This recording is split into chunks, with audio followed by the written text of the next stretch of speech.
गोंधळ घातला तर आपण बसवर बसलेले हे विद्यार्थी पाहतोय।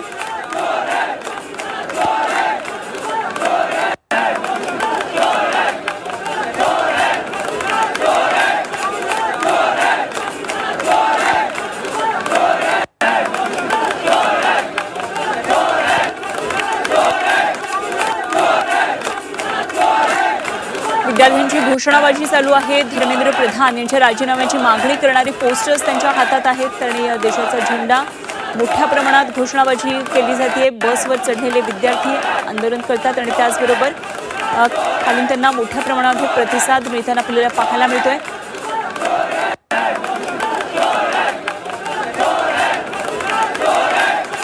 तर आज दिल्लीतल्या सगळ्या घडामोडी मोठ्या प्रमाणामध्ये घडतात। वेगवान घडामोडींकडे आपलं लक्ष आहे। सध्या विद्यार्थ्यांचं आंदोलन वेगवेगळ्या अँगलने कव्हर करण्याचा हा प्रयत्न।